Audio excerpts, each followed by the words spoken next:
بسم اللہ الرحمن الرحیم۔ حج کی فضیلت بیان کریں گے۔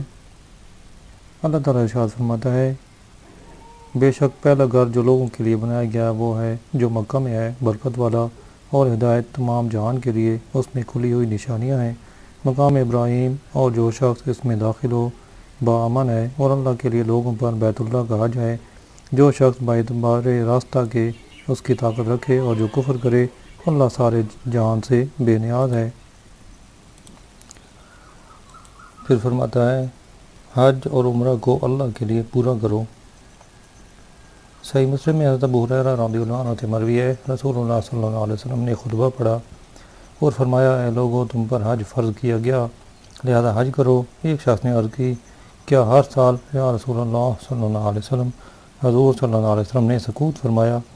انہوں نے 3 بار یہ کلمہ کا ارشاد فرمایا، اگر میں ہاں کہہ دیتا تو تم پر واجب ہو جاتا اور تم سے نہ ہو سکتا۔ پھر فرمایا، جب تک میں کسی بات کو بیان نہ کروں تو مجھ سے سوال نہ کروں۔ اگلے لوگ کثرت سوال اور پھر انبیاء کی مخالفت سے ہلاک ہوئے، لہذا جب میں کسی بات کا حکم دوں تو جہاں تک ہو سکے اسے کرو، اور جب میں کسی بات سے منع کروں تو اسے چھوڑ دو۔ صحیحین میں مروی ہے، حضور صلی اللہ علیہ وسلم سے عرض کی گئی، کون سا عمل افضل ہے؟ فرمایا، اللہ اور رسول پر ایمان۔ عرض کی گئی، پھر کیا؟ فرمایا، اللہ کی راہ میں جہاد۔ عرض کی گئی، پھر کیا؟ فرمایا، حج مبرور۔ بخاری، مسلم، ترمذی، نسائی اور ابن ماجہ میں مروی ہے، رسول اللہ صلی اللہ علیہ وسلم فرماتے ہیں، جس نے حج کیا اور رفث یعنی فحش کلام نہ کیا اور فسق نہ کیا تو گناہوں سے پاک ہو کر ایسا لوٹا جیسے کہ اس دن کہ ماں کے پیٹ سے پیدا ہوا۔ بخاری، مسلم، ترمذی، نسائی اور ابن ماجہ میں روایت ہے، عمرہ سے عمرہ تک ان گناہوں کا کفارہ ہے جو درمیان میں ہوئے، اور حج مبرور کا ثواب جنت ہی ہے۔ مسلم شریف میں روایت ہے، رسول اللہ صلی اللہ علیہ وسلم فرماتے ہیں، حج ان گناہوں کو دفع کر دیتا ہے جو بیشتر ہوئے ہیں، یعنی جو پہلے ہو چکے ہیں۔ ابن ماجہ میں حضرت ام سلمہ رضی اللہ عنہ سے مروی ہے کہ رسول اللہ صلی اللہ علیہ وسلم نے فرمایا، حج کمزوروں کے لیے جہاد ہے۔ اور ام المومنین عائشہ صدیقہ رضی اللہ عنہ سے ابن ماجہ نے روایت کی ہے کہ میں نے عرض کی، یا رسول اللہ صلی اللہ علیہ وسلم، عورتوں پر جہاد ہے؟ فرمایا، ہاں، ان کے ذمہ وہ جہاد ہے جس میں لڑنا نہیں، یعنی حج اور عمرہ۔ اور صحیحین میں انہی سے مروی ہے کہ فرمایا، تمہارا جہاد حج ہے۔ ترمذی اور ابن خزیمہ میں ابن حبان میں حضرت عبداللہ بن مسعود رضی اللہ عنہ سے مروی ہے، حضور صلی اللہ علیہ وسلم فرماتے ہیں، حج اور عمرہ محتاجی اور گناہوں کو ایسے دور کرتے ہیں جیسے بھٹی لوہے اور چاندی اور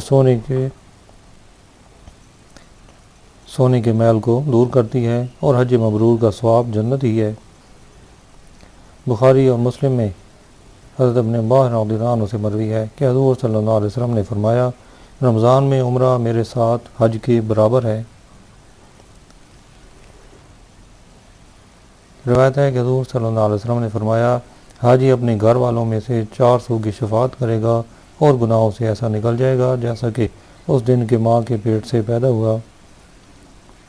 بحقی میں حضرت ابو ہریرہ رضی اللہ عنہ سے مروی ہے کہ میں نے ابو القاسم صلی اللہ علیہ وسلم کو فرماتے سنا، جو خانہ کعبہ کی قصد سے آیا اور اونٹ پر سوار ہوا تو اونٹ جو قدم اٹھاتا اور رکھتا ہے، اللہ تعالیٰ اس کے بدلے اس کے لیے نیکی لکھتا ہے اور خطا کو مٹاتا ہے اور درجہ بلند فرماتا ہے، یہاں تک کہ جب کعبہ معظمہ کے پاس پہنچا اور طواف کیا اور صفا و مروہ کے درمیان سعی کی، پھر سر مڑایا یا بال کدروائے تو گناہوں سے ایسا نکل گیا جیسا کہ اس دن کہ ماں کے پیٹ سے پیدا ہوا۔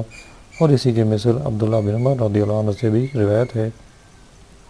ابن خزیمہ اور حاکم میں حضرت ابن عباس رضی اللہ عنہ سے مروی ہے کہ رسول اللہ صلی اللہ علیہ وسلم فرماتے ہیں، جو مکہ سے پیدل حج کو جائے یہاں تک کہ مکہ واپس آئے، اس کے لیے ہر قدم پر 700 نیکیاں حرم شریف کی نیکیوں کی مثل لکھی جائیں گی۔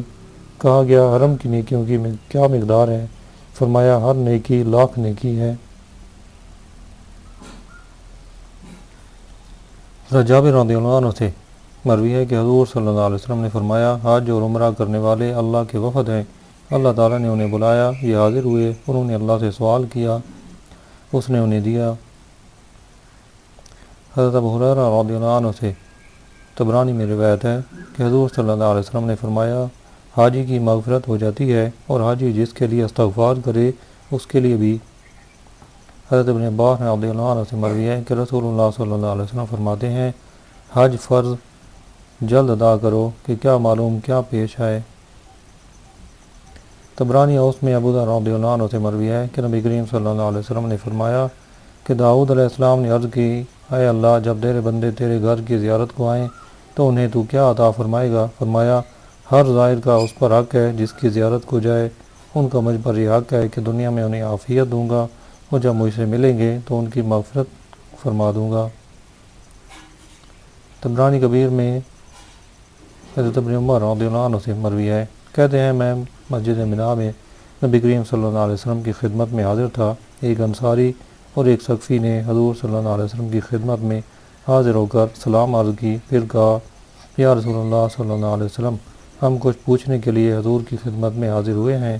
ارشاد فرمایا اگر تم چاہو تو میں بتا دوں کہ کیا پوچھنے حاضر ہوئے ہو، اور اگر چاہو تو میں کچھ نہ کہوں، تم ہی سوال کرو۔ عرض کی گئی یا رسول اللہ صلی اللہ علیہ وسلم ہمیں بتا دیجیے۔ ارشاد فرمایا تو اس لیے حاضر ہوا ہے کہ گھر سے نکل کر بیت الحرام کے قصد سے جانے کو دریافت کرے، اور یہ کہ اس میں تیرے لیے کیا ثواب ہے، اور طواف کے بعد 2 رکعتیں پڑھنے کو، اور یہ کہ اس میں تیرے لیے کیا ثواب ہے، اور صفا و مروہ کے درمیان سعی کو، اور یہ کہ اس میں تیرے لیے کیا ثواب ہے، اور عرفہ کی شام کے وقوف کو، اور تیرے لیے اس میں کیا ثواب ہے، اور جمار کی رمی کو، اور اس میں تیرے لیے کیا ثواب ہے، اور قربانی کرنے کو، اور اس میں تیرے لیے کیا ثواب ہے، اور اس کے ساتھ طواف افاضہ کو۔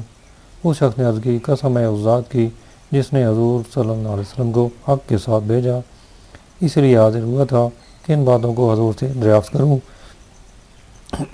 ارشاد فرمایا جب تو بیت الحرام کی قصد سے گھر سے نکلے گا تو اونٹ کے ہر قدم رکھنے اور ہر قدم اٹھانے پر تیرے لیے حسنہ لکھا جائے گا اور تیری خطا مٹا دی جائے گی۔